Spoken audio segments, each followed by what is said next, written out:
अगर आप एक दिल्ली फैन हैं तो यकीन मानिए वक्त आ गया है कि आप मान लीजिए दिल्ली दूर नहीं बहुत दूर है। मैच था दिल्ली और राजस्थान रॉयल्स के बीच में। टॉस जीता दिल्ली ने और चूज़ किया बॉलिंग के लिए। थोड़ा सा आश्चर्य हुआ, बैटिंग विकेट लग रही थी, थी भी बैटिंग विकेट, और बॉलिंग भी बुरा निश्चय नहीं था। आप बॉलिंग भी करके मैच वो जीत सकते थे। विकेट इतनी में बदलावट हुई नहीं, लेकिन जब आपकी बैटिंग चल ही नहीं रही तो आप मैच कैसे जीतोगे? समझते हैं हुआ क्या। सबसे पहले तो राजस्थान रॉयल्स ने शुरुआत की और ऐसी शुरुआत की कि दिल्ली पीछे नहीं, काफ़ी पीछे हो गई। यशस्वी जायसवाल पहली ओवर में 20 लगा दिए। जॉस बटलर फॉर्म में ऑलरेडी चल रहे हैं। दोनों ने पार्टनरशिप लगाई 98 की, वो भी 8.3 ओवर्स में, जहां पे यशस्वी जायसवाल आउट हुए। जॉस बटलर आखिरी तक तकरीबन खेलते ही गए।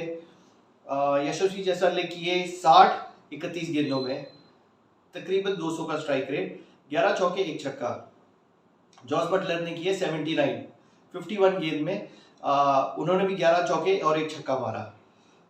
संजू सैमसन के बारे में मैं यही कहना चाहता हूँ, या तो एक ब्लॉकबस्टर सुपरहिट मूवी या कंप्लीटली फ्लॉप। एवरेज चीज़ें वो करते ही नहीं है।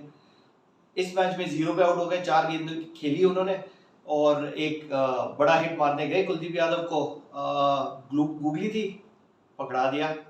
तो समझ में नहीं आ रहा है कि संजू सैमसन अब इंडिया टीम से बाहर हो गए अपनी इनकंसिस्टेंसी को लेके, लेकिन सुधर नहीं रहे, सीख नहीं रहे कि हाँ भाई पहले मैं कुछ एक 15-20 करता हूँ, उसके बाद कैपिटलाइज कर लूंगा पीछे से, या थोड़ा सा स्टार्ट ले लूँ। ऐसा करते ही नहीं, और यही चीज़ उनको इंडिया टीम से बाहर कर रही है और आईपीएल में भी वो लगातार यही करते हुए जा रहे हैं। रियान पराग को प्रमोट किया गया था 4 नंबर पे कैपिटलाइज करने के लिए सिचुएशन को। वो भी कुछ खुश नहीं कर पाए अपने फैंस को। 7-11 गेंदों में उन्होंने किए और एक बड़ा हिट मारते हुए डंडे बाहर हो गए उनके। हेटमायर और ध्रुव जुरैल, ये दो नाम काफ़ी इम्प्रेस कर रहे हैं। ध्रुव जुरैल यंगस्टर है, अभी नए नए उनका नाम चर्चा में आया हुआ है और पिछले मैच में भी उन्होंने अच्छा किया। इस मैच में भी उनको ज़्यादा वक्त नहीं मिला, 3 ही गेंद मिले, उसमें 1 छक्का लगा दिया उन्होंने और दिखा दिया कि भाई मैं हूँ, देर आया लेकिन दुरुस्त आया हूँ। और हेटमायर तो हम जानते ही हैं, उन्होंने वक्त लिया थोड़ा सा, फिर कैपिटलाइज किया, और जब कैपिटलाइज किया तो तबाही मचा दी।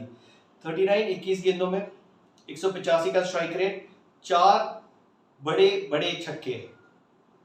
ग्राउंड थोड़ा सा साइज इसकी बड़ी थी, छक्के मारना इतना आसान नहीं था। पूरे मैच में 7 ही छक्के लगे, उसमें से 4 छक्के थे हेटमायर के, एक चौका भी लगाया उन्होंने।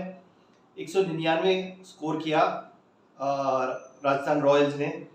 और अगर हम बॉलिंग की बात करें तो मुकेश कुमार ने काफ़ी अच्छी गेंद की। खलील अहमद तो पहली ओवर में उनको 20 पड़ने के बाद उनको समझ ही नहीं आ रहा था हो क्या रहा था। शुरुआत ही जब आप एक फास्ट बॉलर हो, आपके हाथ में नया ब्रांड न्यू शाइनिंग बॉल दिया जा रहा है और आप आधी विकेट पे बॉल मार के चौका खा रहे हो, तो आप इमीडिएटली बैट्समैन को मोमेंटम देते हो। हमने कई बार बात की होगी कि बैट्समैन को नर्व्स होते हैं, वो नर्व्स को सेटल करने नहीं देना चाहिए। आपको एडवांटेज, अर्ली एडवांटेज लेना अपनी टीम के लिए, जो नहीं लिया उन्होंने। पहली बॉल आधी गेंद पे मारी, यशस्वी जायसवाल ने बोला थैंक यू वेरी मच, चौका मार दिया और उसके बाद लगे ही रहे वो खलील अहमद के पीछे। और इमीडिएटली उन्होंने अपनी पूरी टीम को, उनकी एक गलती की वजह से पूरी टीम बैकफुट पे हो गई।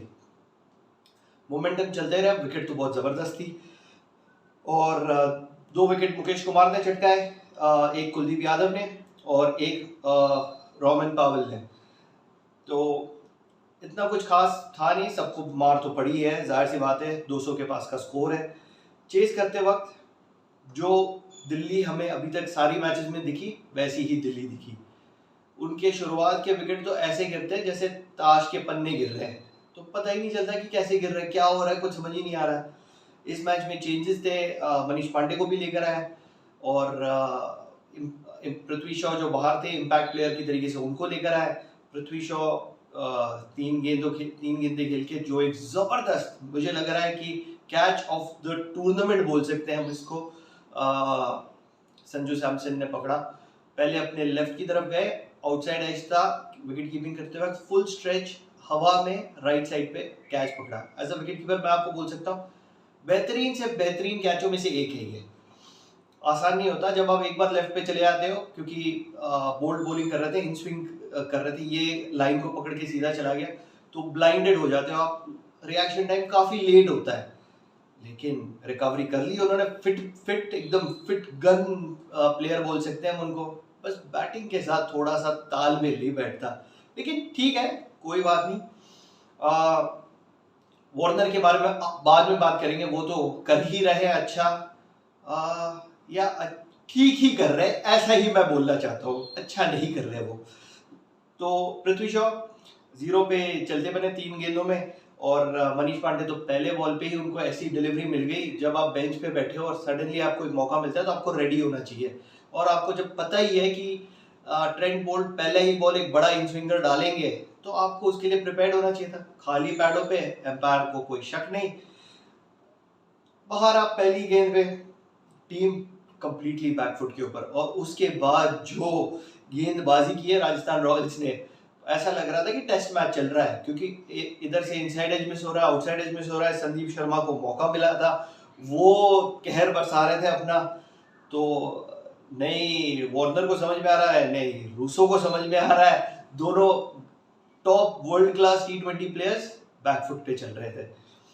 पावर प्ले में बने सिर्फ 38 रन, और 3 विकेट, राइली रूसो भी आउट हो चुके थे, तो कंप्लीटली बैकफुट पे पावर प्ले में हो गए थे दिल्ली। ललित यादव और वार्नर के बीच में एक थोड़ी साझेदारी जरूर बनी। ललित यादव ने 38 किए 24 बॉल्स में, लेकिन मैच के जो कंटेंट से रिलेटेड कहीं नहीं थे, क्योंकि जब आपको तकरीबन 10 रन पर ओवर चाहिए स्टार्टिंग से, तो आप अगर मिडिल ओवर स्टार्टिंग में नहीं खेल रहे, मैं समझ रहा हूँ कि कैचअप करोगे, मिडिल ओवर में भी नहीं खेल रहे, तो पीछे एक इतना बड़ा पहाड़ छोड़ देते हो कि आपने पहले 2-3 विकेट के गिरने के साथ ही आपने मैच को छोड़ दिया है कि हाँ भाई ये नहीं हो सकता, अब खेलते हैं नेट रन रेट। और आप पहले ही जब मैचेस हार चुके हो तो आपको पता है कि ये मैच जीतना जरूरी है, तो कम से कम काउंटर अटैक की तो कोशिश की जा सकती है, वरना फिर आपको पता है बॉटम ऑफ द टेबल आपने जाना ही है। तो एनीवेज उसके बाद आए अक्षर बाद में वापस टेलीफोन डायरेक्टरी जो ऊपर थी नीचे भी वही चल रहा है। अक्षर Patel 2, Rovman Powell 2, Abhishek Porel 7, Kuldeep Yadav 3 not out, not ये 0, और मुकेश कुमार 1 नॉट आउट। अब बात करते हैं कप्तान की, डेविड वार्नर। जब आप एक कप्तान हो, ठीक है, आप खेल रहे हो एक साइड से, मैं मानता हूँ कि ऊपर से विकेट गिर गए, तो विकेट गिर गए तो मैच तो थोड़ा ना खत्म हुआ है।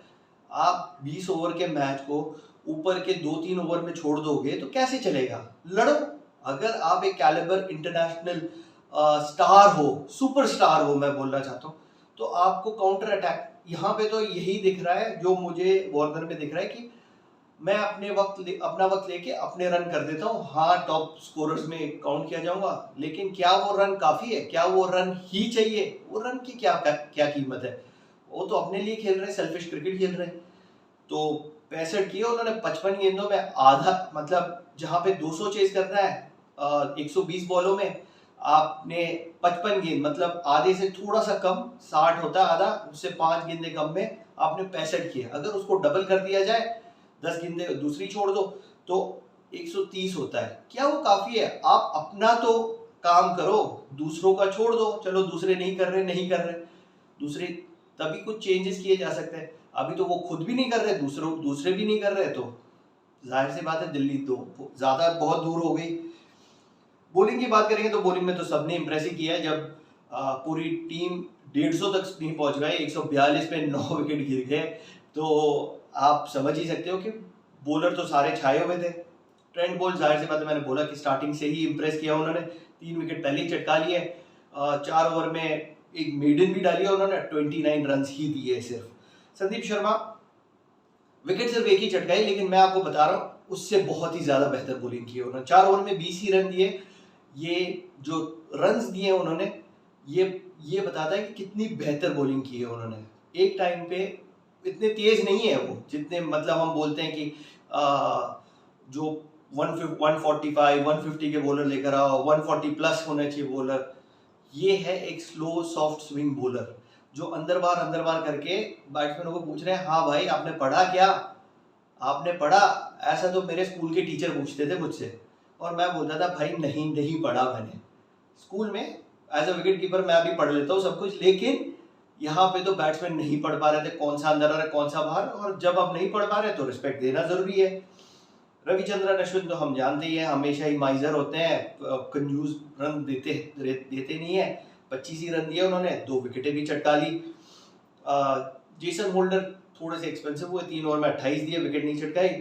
लेकिन जो बॉलर की मैं बात करना चाहता हूँ वो है युजवेंद्र चहल।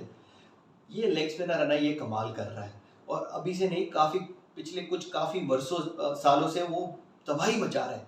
3 विकेट इस मैच में भी उन्होंने चटका लिए, देर से लेकर आए उनको, 27 ही रन दिए 4 ओवर में, और जो प्रेशर है, जो उनके वेरिएशंस है, एकदम एक्यूरेट है, स्पॉट ऑन है, टाइट लाइंस बोल करते हैं। और अश्विन के साथ जो उनकी साझेदारी, स्पेशली जो मैं उसकी वो यूएसपी हो गई है राजस्थान रॉयल के लिए, जिसकी वजह से वो एक बहुत स्ट्रॉन्ग टीम निकल के आई है, तो वो एक्स्ट्रा ऑर्डिनरी हो गए। और उनके जो छठे बॉलर मुरुगन अश्विन, जो एक सुपरस्टार थे जब वो चेन्नई से खेलते थे, पूरे 4 ओवर डालते थे ये, यहाँ पे क्योंकि इनके जो 5 बॉलर हैं वो इतनी जबरदस्त गेंद कर रहे हैं कि उनको छठे बॉलर की जरूरत ही नहीं पड़ रही। मुरुगन अश्विन ने 1 ओवर डाला, 11 रन दिए, लेकिन जब उनको मतलब अपॉर्चुनिटी, और बाहर कौन बैठा है, एडम जाम्पा बैठे हैं, तो दूसरे भी ऑप्शन इनके पास अवेलेबल है। तो जो आधा काम करना था वो चयनकर्ताओं ने कर दिया, अच्छी टीम बना के। बेंच अच्छी है, टीम जो 11 खेल रही है वो जबरदस्त है, पीछे बेंच प्रेशर डाल रही है कि भाई आपने नहीं किया तो हम करेंगे। ये ऑप्शन दिल्ली के पास नहीं है।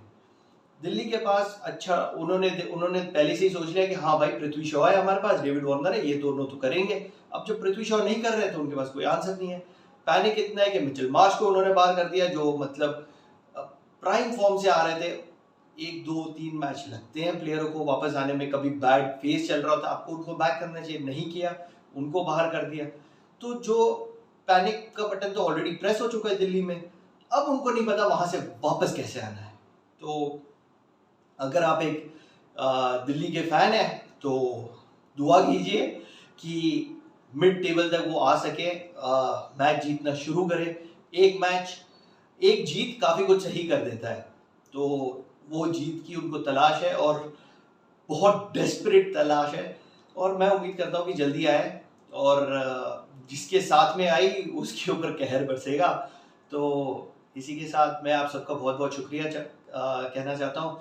आप लोग जो सपोर्ट कर रहे हैं मुझे, जो प्यार बरसा रहे हैं, जो पर्सनल मैसेजेस मुझे आ रहे हैं, यकीन मानिए मैंने इतनी उम्मीद नहीं की थी। मुझे पता था कि मैं थोड़े बहुत सक्सेस तो मिलेगा, लेकिन इतनी सक्सेस आप लोग दे देंगे इतना मुझे एक्सपेक्टेशन नहीं था। तो आप सबका बहुत बहुत शुक्रिया, thank you very very much.